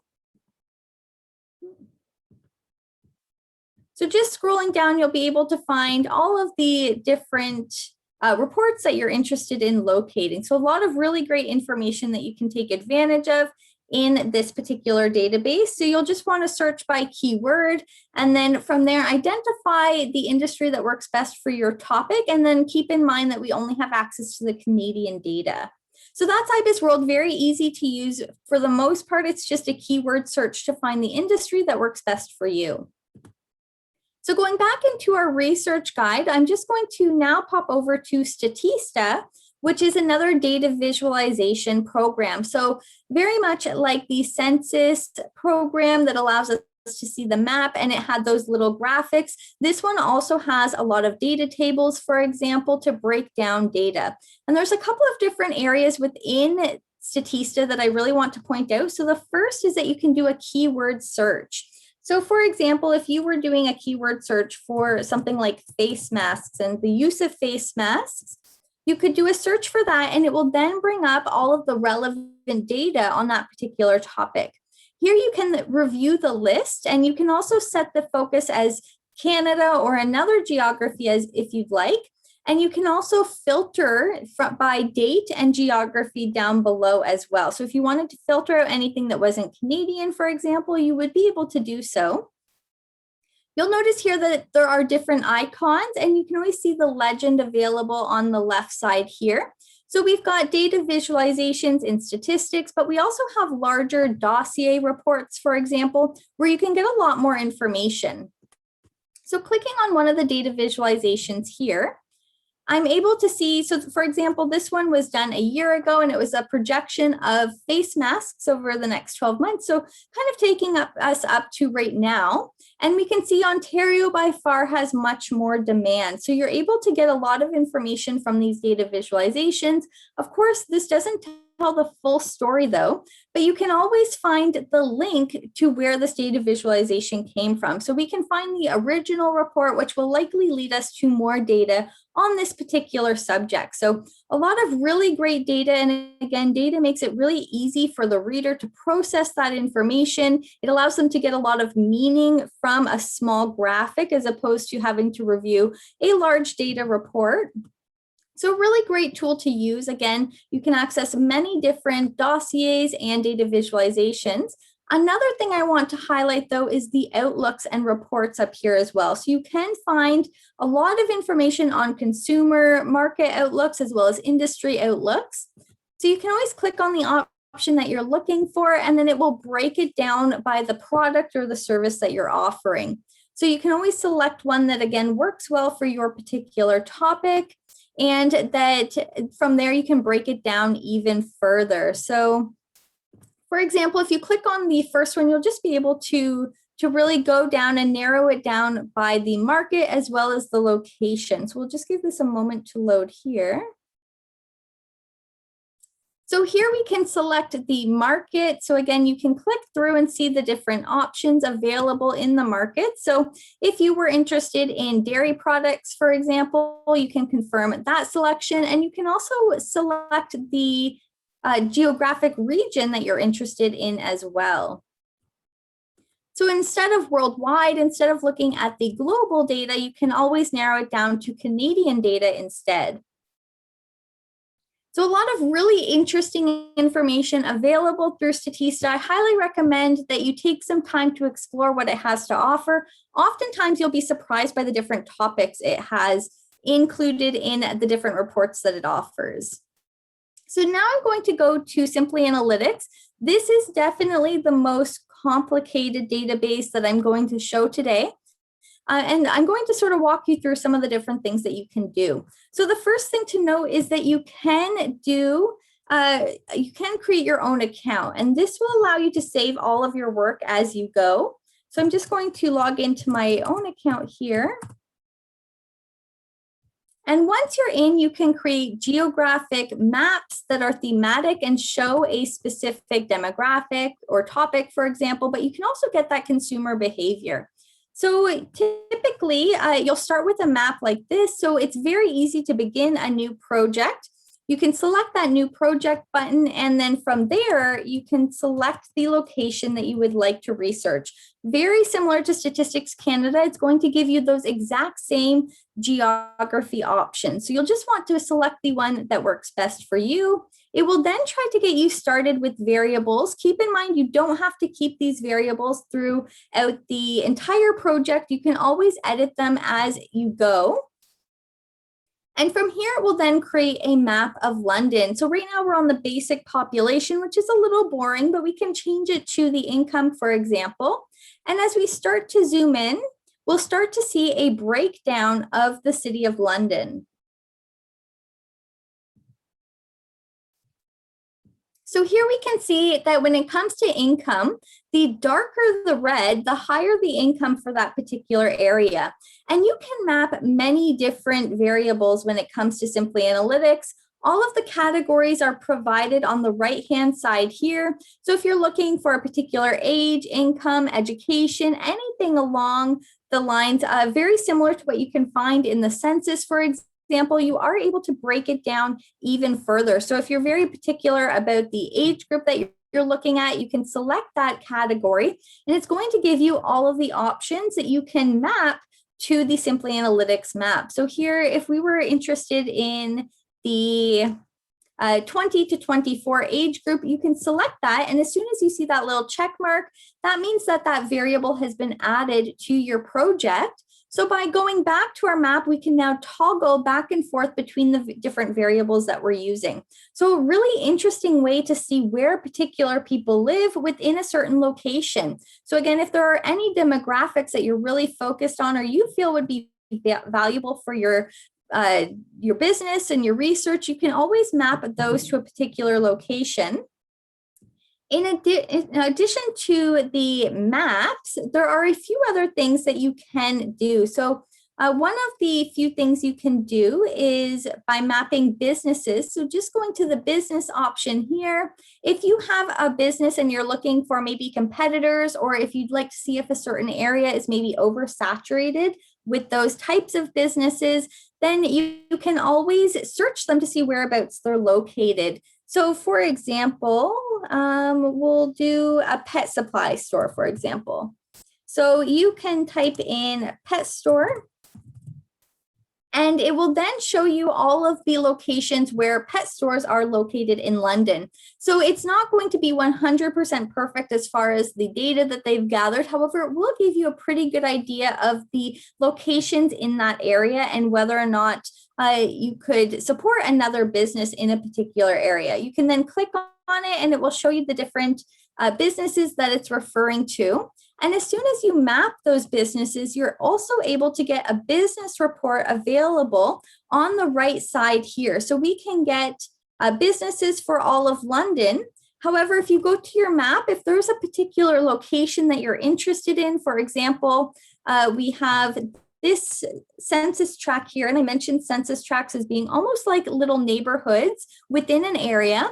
If we wanted to, for example, see what's available in this particular census tract, we can select the little eye icon and then select the census tract that we're interested in and then add that to the location. And now we can get data very specific to this particular location as opposed to London as a whole. So going back to our business report, instead of looking at London, we can instead look at that census tract. And we can see that there's actually no businesses in that particular area, maybe meaning that they can support one of their own. So that's one thing that you can do as far as really narrowing down the locations that you're looking for. You can get very specific with the neighborhoods and the people and the demographics that you're looking at. So in addition to the maps, you can also do tables. So here we do have the data that we started out with. However, we can edit that data and we can customize it to meet our needs. We can add our census tract, and we're then able to see our customized data. So we can make that comparison between London and that smaller neighborhood within London. So in addition to mapping demographics and all of those different categories, Simply Analytics also offers that consumer behavior information, which is usually very interesting, especially if you're doing any sort of marketing work, because this information can be hard to really track down sometimes. So to get to this information, the first thing you'll want to do is go to the support and then data documentation. And then from there, we're just going to take a look at the marketer's handbook for 2020. So basically, when it comes to the consumer behavior, the Environics company has broken the Canadian population down into about 62 different segments that share values, beliefs, and consumer behavior. So we're then able to take those personas and map them out to see whereabouts they live in a specific location. So if you were looking for people, for example, who enjoyed pet supplies or had pets and really invested money in their pets, you would be able to search this handbook to see which persona matches up with that quality. So the personas are 2 pages long for each group, and it gives you an introduction into who they are. It gives you demographic information. It gives you how they think. And then on the second page is where it gets really interesting, because this shows you what type of stores they shop at, what they do on their free time. It shows you the traditional media as well as the social media that they're engaging with. So if you do want to reach out to them, it gives some suggestions on how to do that. And then it gives some information on values and beliefs. So if we were interested in people who were spending money on pets, for example, we can do a Control F, search for pets, and then find the people who have this included in their persona. So this, for example, is the number 8 persona.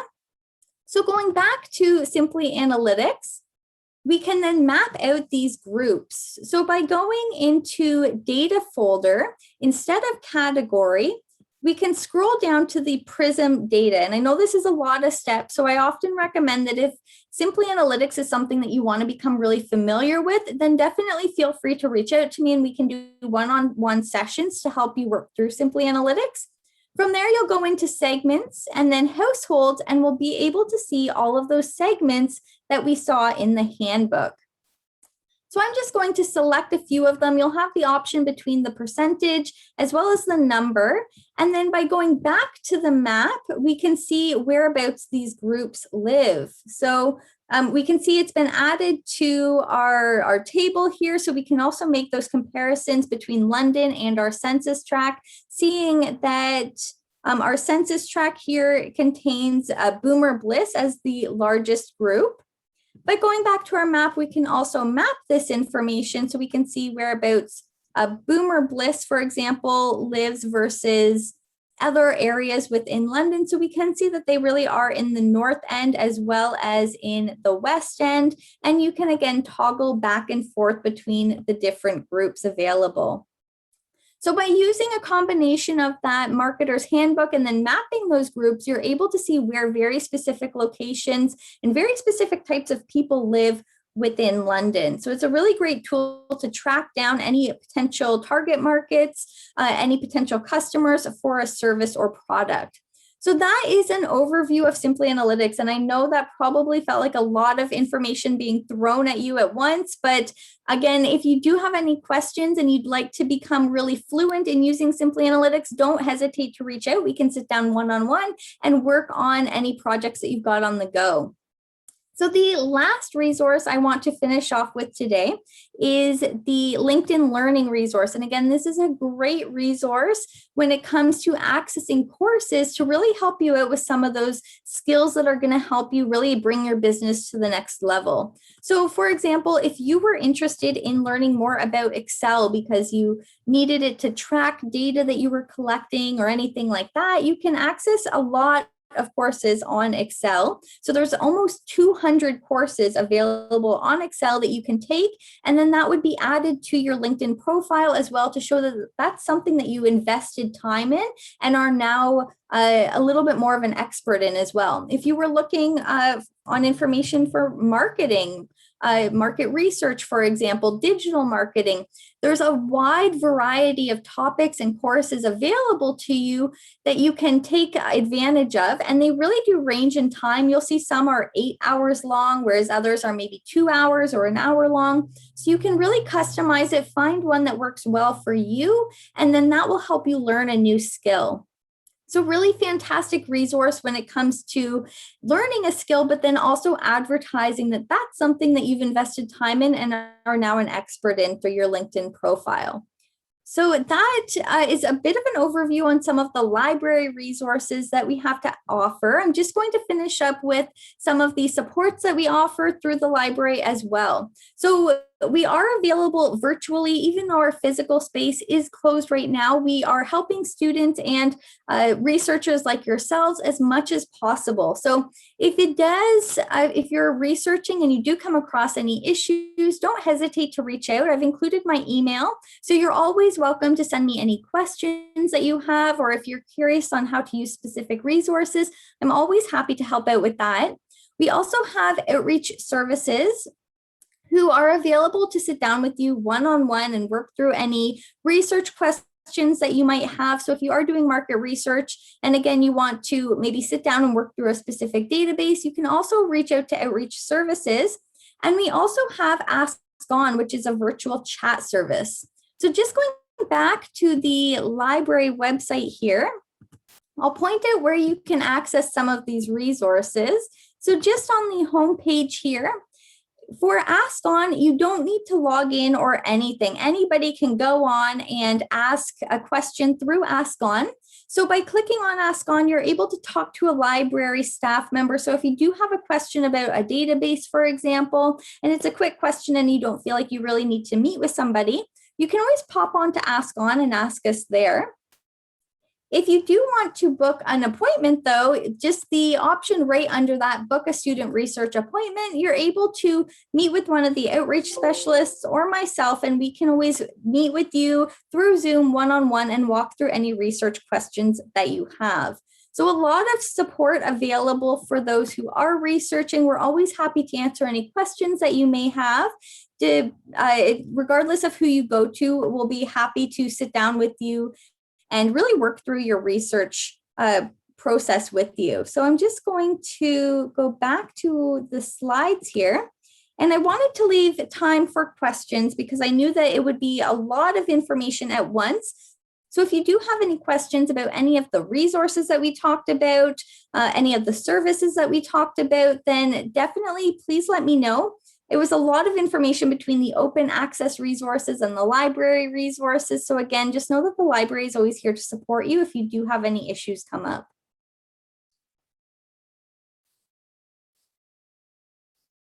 All right, gang. Any questions for Paula while she's here with us? It was a lot of information. Yeah. Yeah. So our access to the Fanshawe Library, how long do we have that, or is it because we're alumni that we always have that?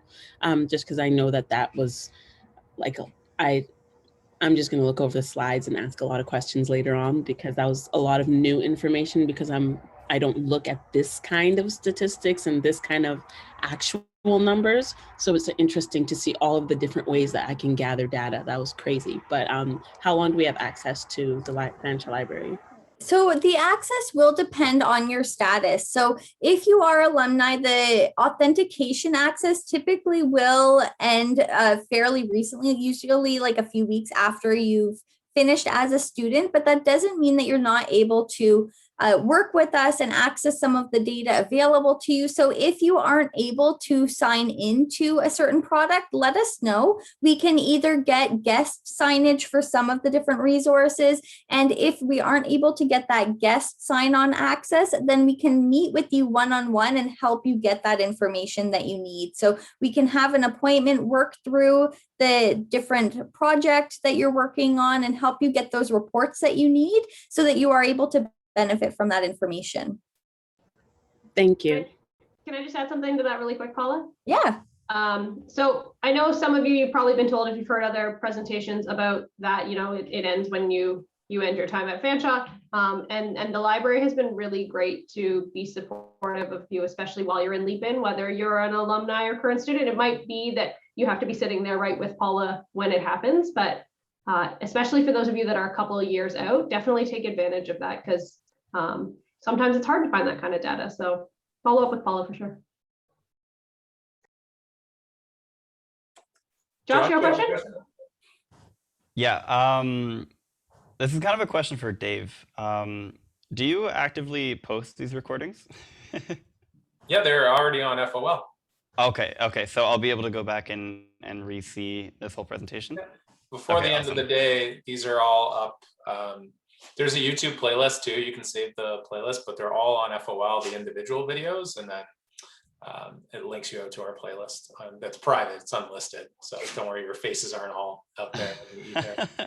Okay, awesome. Thanks a lot. As long as you're not sharing this with anyone, like it's only for this group here. Exactly, yeah. Yes.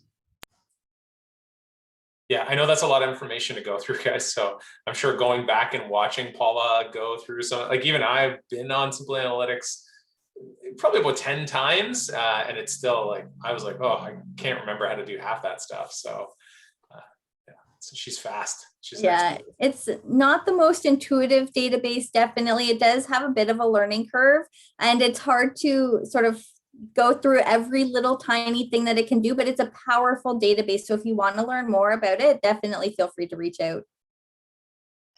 I just had a question actually about that. Thank you for that. That was like amazing. Like my research brain is just like, oh my God, this is like the best thing ever. So yeah, I'm gonna like be spending a lot of time on this. But can you just quickly show again how you added those prism that layering to the map? Yeah, for sure. So with the consumer behavior personas. Yeah, with the profiles, yeah. So I'll just bring up my screen here. I still have it open and everything. So on the map, it's going to default to category. And it's a lot easier to find those personas by going in through data folder instead. So you'll want to click on data folder. And then from there, it's the Prism data set. So you'll want to make sure that you're using just Prism and not the outdated 2019 option. And then from there, you'll click on segments. And again, it's a lot of steps. And then households. And then from there, you'll be able to find all of the different personas that are available in this handbook here. So you'll kind of do a cross-reference likely, depending on what works best for your particular research style. But here we can see that we'll go to maybe the next one, a little bit more interesting. So we can see Kickback Country also is known for having pets, for example, and they're likely investing money in their pets. So we know that this is group 14. So we can go back here and we can then find group 14 here.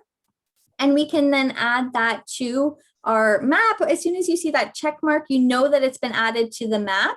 So you can then find that in your list and we can map it here. So we can see this particular group isn't very active in London, but the surrounding area is quite dark for red, meaning that they've got a higher population there. Yeah, does that sort of help with that question? Yeah, for sure. Is there a way to see like what the percentage breakdown is of each different type, yeah, so just gonna share one more time. So you could map hypothetically all of them to your map. Again, you're only going to see one at a time, but you can go into that comparison table and you could add all of the different segments to a comparison table. So I'll take out some of the less relevant variables here and make sure that I've added all of the relevant ones and then hit done. And now we can see a comparison in London versus smaller areas of the breakdown of the population. So we've only mapped a few so far, but you could do all 62 if you wanted to see what has the highest population in a specific area. And here we could see London, for example, that Boomer Bliss one again has the highest population of the ones that we've mapped so far within London. Okay, awesome. Thank you for that. Yeah, no problem. Tracy, I believe you had a question also. Yeah, it was just a quick one. And I don't even know, like there's so much that we got told today.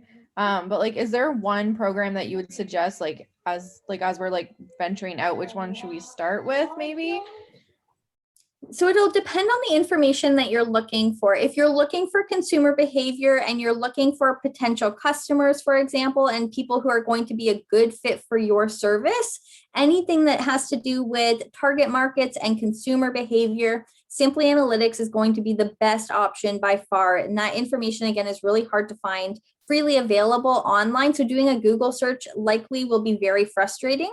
But if you're looking for industry data, if you want to know how well the industry is doing, if it's stable at the moment, how it's maybe dealing with COVID, then IBIS World is going to have a lot of really great information and insight on that particular industry itself. So those are probably two of our most popular databases when it comes to starting a business and business plans. So those would likely be the first go-to options, depending on what you need.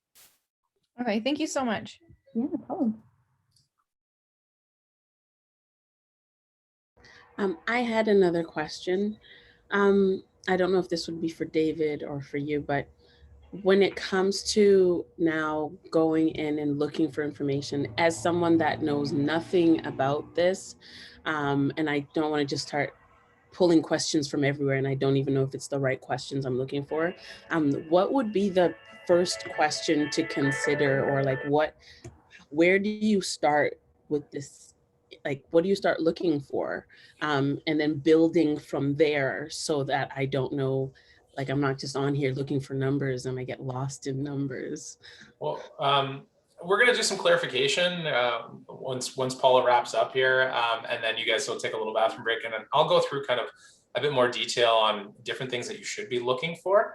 Wanted to do it the other way before Paula came, but it's hard to time these sessions with this technology. So, but yeah, we'll help you get a little bit more clarity on that, Ebony. At least that's my response. But Paula, you feel free to jump in here. Yeah, I think that it will depend on every project. Every project is going to be a little different. So if you are having trouble identifying a starting point, that might be something where you do want to meet with either myself or a specialist one-on-one to really plan out your research strategy and sort of prioritize what you need first. And then we can always go from there. Unfortunately, I'm not sure it would be a one size fits all situation, but we're more than happy to always talk through it with you to sort of make sense of all of the information going on. Okay, so if I'm understanding, David would talk to us about how, like, what we'd need to be looking for. A specialist and yourself could help us to kind of know where to look for it. And then there's also, is there somewhere we can go so that we can have more information on how to better organize the information and all this kind of stuff? I remember you did say something about something that you could also put on your LinkedIn, a course you can take and stuff like that. So that in particular is LinkedIn Learning. So if you are learning any new skills through LinkedIn Learning that you want to sort of market yourself as you've taken that, you've spent the time, the 8 hours or so to complete that course, you can always connect LinkedIn Learning to your LinkedIn account to show that that's something you've completed. Okay. Thank you. Yeah, I think you're right on track there, Abby, with what I'm going to cover for the rest of the session, plus the readings from today and our session tomorrow. We got a lot of information on like what you should be collecting. Paul is showing you where you can go to collect some of that information and the resources that are available to you. And there's obviously tons more out there as well.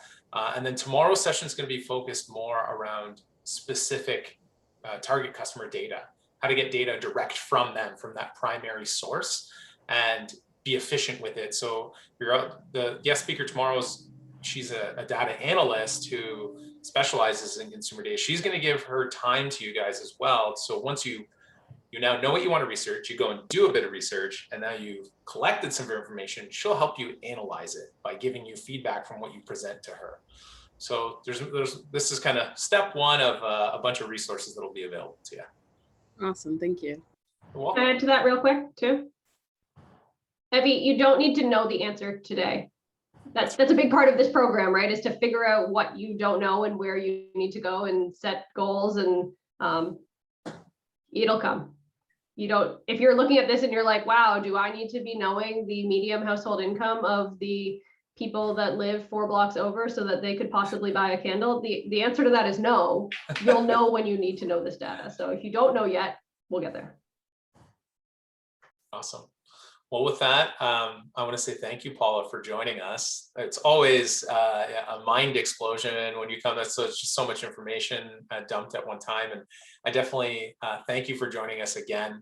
As always, it's a pleasure to see you. And please, everybody, take advantage of the resources that our library has and that advisors like Paula and her colleagues there have as well. They're just such a great resource. So don't take it for granted while you can access it.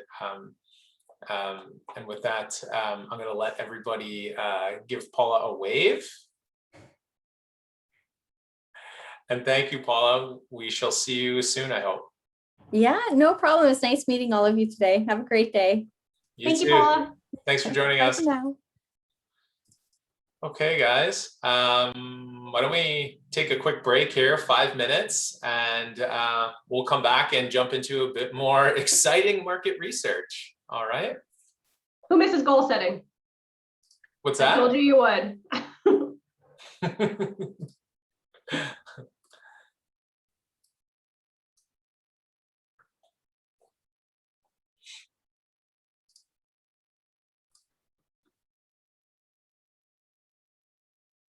Okay, welcome back, everybody. Please give me a raised hand when you are officially back, because there's a lot of blank screens right now. Or like the raised hand thingy if your screen's off. Yeah, there you go. Thank you.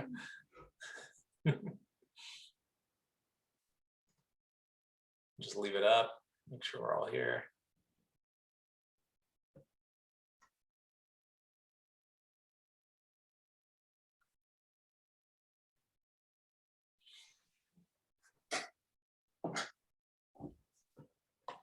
They all went down. Do they not stay up? I thought they stay up. Raise your hand. Guess not. They have to put them back down, but I think most of us are here. I didn't see Okay. Ashley, Cecilia, or Abigail's hand, but I'm honestly Yeah. not 100%. I could have missed it. But if you are one of those three, we're assuming you're back. Oh, okay. Find out, but I think it came down. Thanks, Abigail. Awesome. Well, welcome back, everybody. I know today's not the most exciting day, but that's okay because it's one of the most important days. And I hope that you did maybe get some time to go through today's readings and check out the section on market research, because that'll be a little bit more helpful as we go through this next part. Now, obviously, Paula introduced the tools. Now we're going to talk about okay, those are the tools, but what do I actually need to be looking for?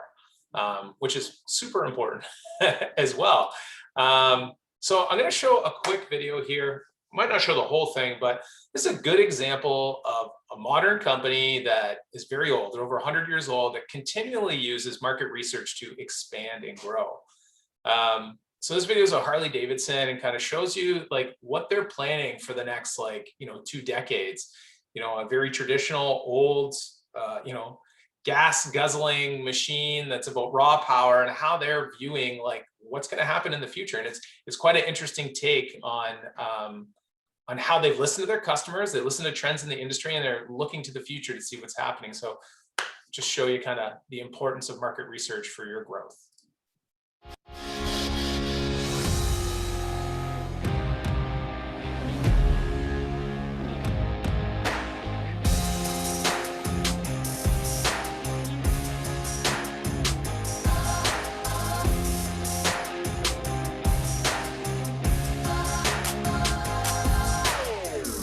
115 years ago, the 4 young men who founded this company took their first motorcycle for a ride. They were pioneers of a new kind of freedom. Their dream was to give the world something better than people could get from the horses and bicycles of the day. Times change, but the mission of Harley-Davidson doesn't. Bring more freedom to the world. Get ready. We're blowing the doors wide open.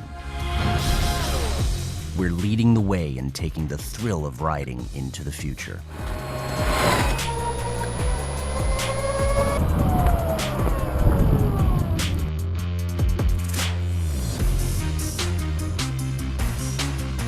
We're exploring our routes to invent what's next.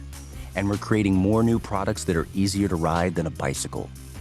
Just twist the throttle and go. We are riders. We don't sit still and watch the world go by. We take off on new adventures and head for new places.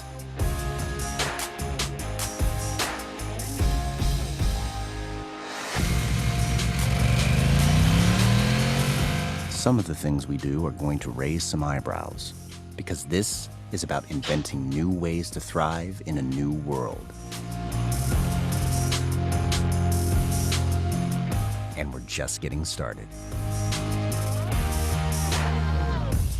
We're bringing our brand of freedom to new people and new markets across the world. We're creating new shopping experiences and easier ways for people to connect with Harley-Davidson.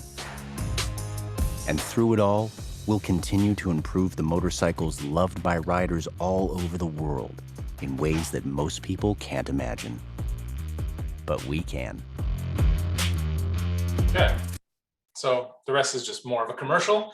But basically, you know, this new direction that they're taking, it's all based on tons of research they've done with their customers, on their competitors, and by looking at all the growing trends in their industry. So this is how you stay ahead of the curve and maintain a product or service that will, you know, continually be found valuable by your customers.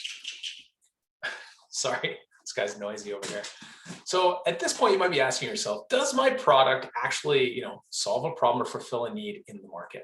You know, which kind of customer will buy my product or service, and are there enough of them? Who is my competition? How much should I charge? And what are the trends in my industry? Now, the answers to these questions will help you figure out whether you can create a realistic path to paying customers. Sorry, everybody. Yes, sir. Would you like to go out? Say bye. It's very demanding. Jedi is #1 client. Yeah, that's right. Right, Rachel? You know it.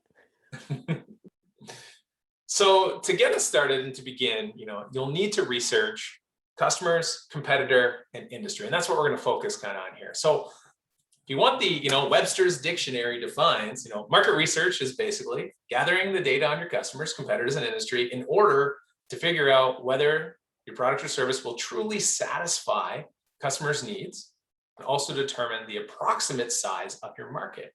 Every business owner should know these key things. So what does market research actually help you do? Well, the first thing it helps you do is it actually helps you get to know your target customers. You know, without someone willing to buy your product or service, you don't have a business. So getting out and talking to your customers can help make sure you're building a product or service that your target customers will actually buy.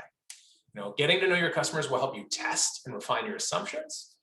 For example, by interviewing like prospective buyers, you may realize that your product or service would be better received by perhaps a different demographic. Or you might find that there is a different or better solution than what you intended to build. And that happens a lot. We do market research because it also helps us identify opportunities that exist in the marketplace. So for example, through preliminary market research, you might find an opportunity to start your business in a location that maybe you just didn't consider before, you know, where little or no competition exists for your product or service. Or you might find an opportunity to provide a new feature for your product to meet market demand. It's also important to help pinpoint potential obstacles or problems with your business concept. So this is a really important one. This comes up a lot. So research helps you uncover direct and indirect competitors that you hadn't considered. And knowing about them will help you plan for how you will gain or maintain a competitive advantage in the market. You might also discover future development plans that really could affect your business. For example, if you're building a retail business, the arrival of a competitor or a big box retailer in your target market location is going to be important to know, right? So this information can help to minimize your short-term and long-term financial risks. It also helps you communicate effectively to your target markets through advertising and promotions. By researching your customers and their spending and buying habits, you can create marketing campaigns to meet their specific interests and needs. And lastly, it helps you benchmark and evaluate your success. So by gauging the size of your market, how your competitors are doing, and who their customers are, you can set goals to reach your market, grow your customer base, and track how you are doing compared with your competition. Market research also helps us identify those trends, in the larger industry, trends in your demographics, economic shifts, customer buying habits, and important competitor details. So we're going to utilize this information to define our target markets and establish a competitive advantage in the marketplace. So a big question, you should always be asking in the early days is, are you sure you know who your customers truly are? So this video, it's Joel Holland. He's the founder of a film company, and he wasn't certain with, who his customers would be in the beginning. And in this video, we hear from Joel on how paying close attention to his product's early adopters helped him gain and expand on his customer base. Whoops. There we go.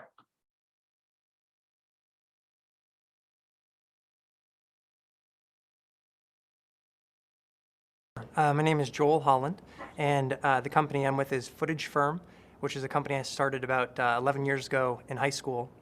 Today we're actually shifting that name over to Video Blocks, which is it was actually a later stage product that we released to go after a larger market, and it's become really more representative of the future. So we've gone from Footage Firm more towards Video Blocks. Yeah, I can tell you. So that was my first approach to market research was, okay, I need this. So I know that if there's someone like me that's working on this small television show, there's got to be others like me. A, and B, video editing equipment's getting cheaper, internet's getting faster. There's going to be more of people, more individuals who want to, be indie filmmakers. So I really didn't overthink that, but I didn't know who exactly these first customers would be. And so when I started selling that original Seattle footage online, the first few buyers were wedding videographers, actually.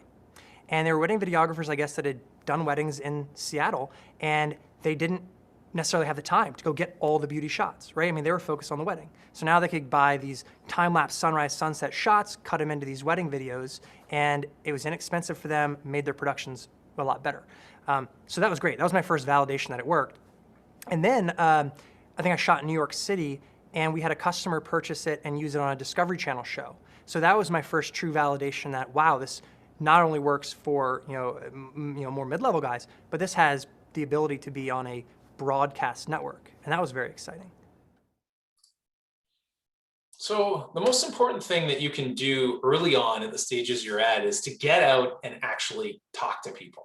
This means, your prospective customers, other entrepreneurs, advisors, anyone who can give you these key insights into more about your competitors, more about your industry, and more about your customers. You want to not limit yourself to your own perspective and seek a variety of opportunities to learn from others. So let's zoom out and take a look at kind of all the different avenues that you can pursue to conduct research.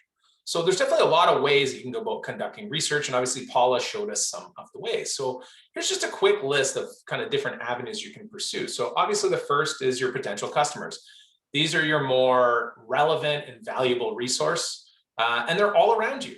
Reach out to the types of people you think need or want your product or service, and listen to what they have to say.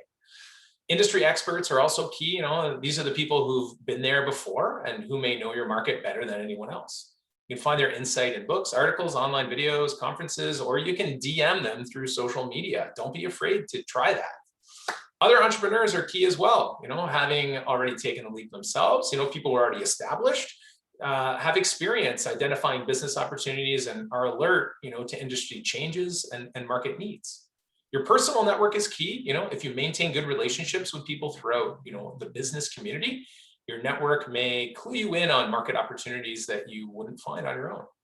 Social media channels, definitely key. So you have near instant access to thousands of people or more through social media. So think about how you can use Facebook, LinkedIn, Instagram, Twitter, TikTok, and other channels to gain insights from a variety of voices. A great new one, I don't know if you guys are on there, is Clubhouse. Super great way to kind of find influencers and hear opinions about other people who might have a bit more experience than you. Trade and industry associations are great too. So you can review trade and industry information and join associations and conventions that serve your industry, depending on the type of business you're in. Vendors and suppliers are also sometimes helpful. I say sometimes, through their close work with customers, vendors and suppliers can be valuable sources of information if they're willing to share it with you. They usually have a good idea of, customers' needs. So become really good friends with them.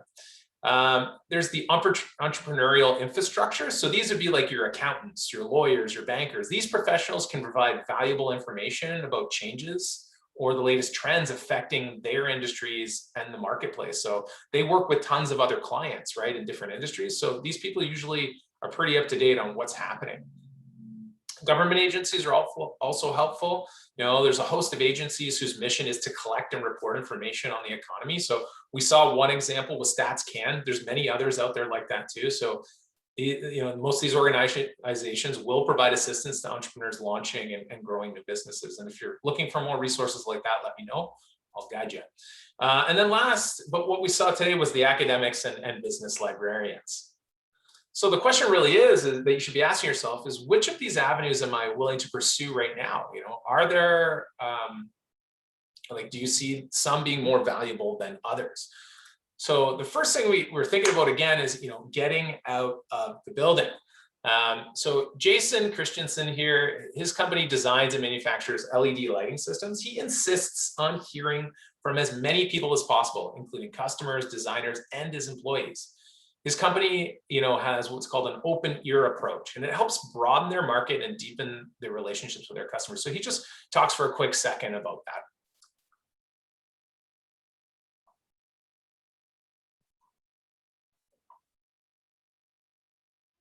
Rigid Industries is a forward projection LED lighting company. We manufacture, well, we design new products all the time, but we manufacture forward projection LED lighting, anything from a combine to a tank to an ATV to a boat. I think the biggest thing for us is we listen to our customers when it comes to evaluating a potential new product line or maybe just a specific product or an accessory, whatever it might be.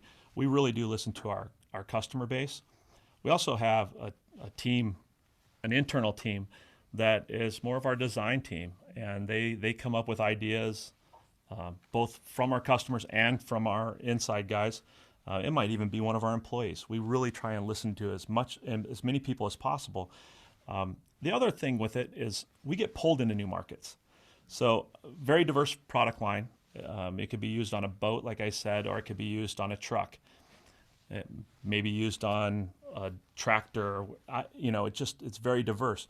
Well, you might start hearing from maybe ag people, farmers asking for a specific light for a specific project. We look at that, we sit down as a team, and we go over it. It's almost like a focus group where we sit and we talk about different products. What's the potential for it? We give it a rating. If the rating is high enough, it will go to the next phase, which will be a design phase, and we'll do an SLA or a prototype and see what does it look like, how does it feel, what's the weight going to be, how much light output are we going to get out of it, is it what the customer wants? So we have to always be, you know, listening and paying attention to what our customers want. And, you know, if you haven't started talking to your customers yet, or potential ones, if you don't have customers yet, that's a mistake. You need to be talking to them because it should be influencing even your early MVPs or what you're currently working on, okay? They're a valuable resource. So now we're gonna get into a little bit of like the types of market research so you can get a bit more of an understanding of kind of, you know, what you should be looking for as you collect sources of information. So research, you know, it's all about finding answers to questions about your business so that you can make just smart decisions. Some of those answers you'll find by directly talking with people like your customers, and some, you know, you'll find by gathering facts and data from formal sources like we saw today with Paula. Before, you know, we go through the different methods you can use to conduct research, here's just a quick distinction between kind of the two types of research, primary and secondary, okay? Now, you might hear these terms come up, so just define them here below for you. But at the end of the day, it doesn't matter what word you use to define it. Just get out there and start doing research. So primary research is research you collect directly from the source, so directly from the people, through interviews, questionnaires, surveys, and conversations with industry experts, prospective customers, and competitors. So it is the data that is most timely and most relevant to you. Things of note here, though, that primary research can be more difficult, time-consuming, and costly to collect than secondary research, and it's often why most people do secondary research first. Customers may be hard to reach, or it may take too long to collect information from as many customers as you actually need. But there's lots of new technology advancements out there that are helping make this easier. You know, Facebook groups are great for this sometimes, SurveyMonkey and all the other tools out there. There's lots of ways you can kind of do this. And you just got to, you know, think a little bit more like a guerrilla marketer and be a little bit more savvy. But this direct data is important. The other thing is when looking at your competitors, they may not want to share information. So you're trying to gather information on your competitors. You might not necessarily be able to, depending on your industry. And then lastly, conducting surveys and interviews with more than 20 people, it can be expensive and it can be time consuming depending on the tools that you're using. So those are just things to pay attention to. You know, how, curious though, like how you've all been, have you all been involved in primary research as a customer? So I'm sure you can all remember examples of phone interviews, online surveys, questionnaires. We fill them out all the time. It's kind of like we become complacent in some ways. But what are the primary research techniques that you're considering currently? Anyone want to volunteer? Anyone considering any type of primary research with their customers at this moment in time? Brittany. Steven, oh, sorry. Yeah. So like I'm part of a couple of different organizations of different industry professionals. So like, and they often have like business lists. So that's like my first go-to, but then also just like Google and figuring out like who else is like doing in such a niche market. So that's a lot of secondary sources. Any primary sources? Were you trying to get direct to the source? Yeah, so like I make connections with mostly like post-secondary teachers and also private teachers, and then awesome. They refer us to their students often. Great. Thank you, Brittany. Jenna?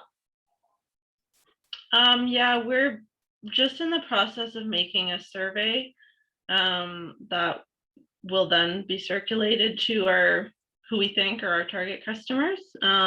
Awesome.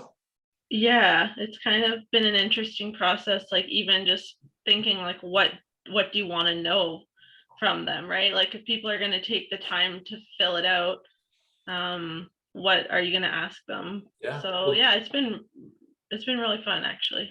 Well, don't miss tomorrow because we're going to go over a lot of that, and you're going to get access to a test pilot project, which is all about designing key surveys for your customers. So that's awesome. It'll be directly relevant for you.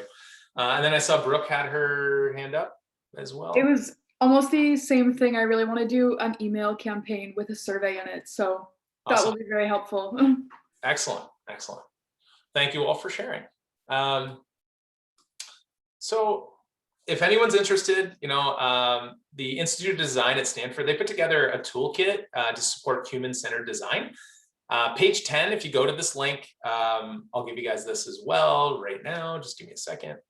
Copy the link. Put it in the chat here for you. So page 10 on here, this toolkit has some great advice for conducting interviews, such as how to phrase questions, what to look for, and what not to do. And those can also be interpreted into survey questions as well. Secondary research. This is the stuff that involves gathering data that already exists in some form. That's the stuff that we looked at today with Paula. Internal databases, online databases, periodicals, blogs, industry associations, research reports are all great examples. But what is it good for? The secondary research is good, you know, and helpful to answer questions about trends, customer demographics, and spending habits mainly. And definitely the information, you know, in here, it's not just these periodicals, blogs, things like that. You can look at magazines, you can look at books, you can look at all sorts of different sources here. So just get really savvy. It's relatively inexpensive and easy to collect this types of information. So it just takes your time. Obviously, learning Simply Analytics takes your time. The harder part is not so much gathering the data. The harder part is actually analyzing it and figuring out what to do with it once you have it. And that's what Kim's going to help us with.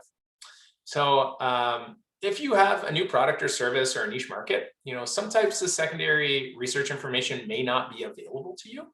So for example, if you're developing a food app or a food-based business, for people with specific dietary restrictions, I think maybe I'm talking about Ashley here, you may have a hard time getting specific data on how many people with those restrictions are local to an area. But working with a research professional such as Paula or her colleagues, can help you determine which sources have the most bearing on your research needs. So in some rare cases, you may find that conducting primary research might be the only means to collect relevant information for your business, depending on your industry. So a helpful tip here, it's tempting to spend too long behind a computer screen looking at the data that someone else has collected. Although it's useful, this kind of secondary research can't give you the personal perspective you need for your product or service. So getting that valuable personal perspective means heading right to the source, which is your potential customers. Your customers themselves will provide you the most current and useful information about the viability of your product or service, because only they can really tell you what they think about your idea. So in summary, it is important, the importance of taking time to research a business concept, to determine if customers will buy the product or service in the marketplace is why we do market research. This information isn't just interesting or nice to know, rather it's essential information to guide you in making strategic business decisions.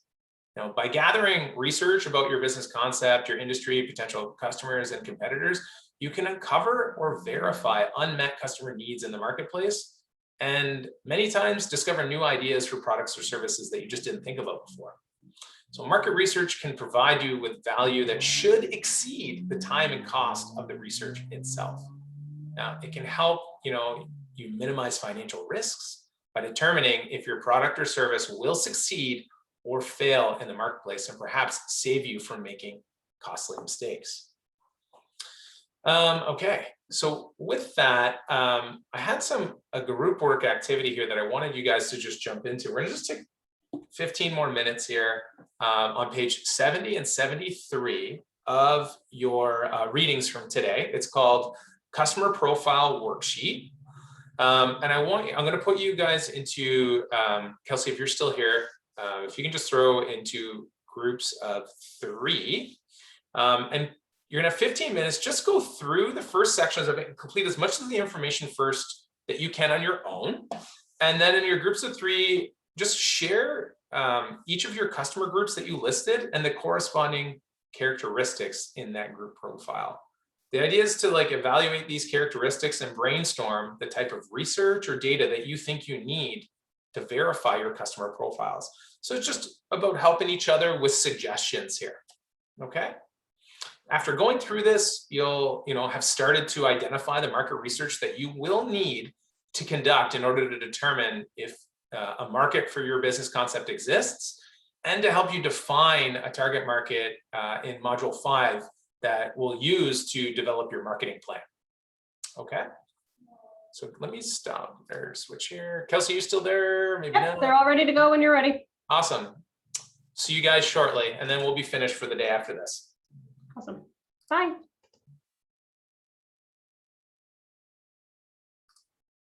There we go. Okay, so welcome back.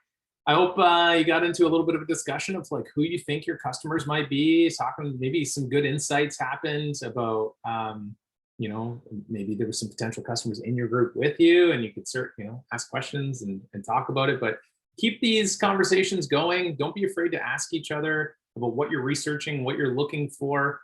We're all a valuable resource to each other.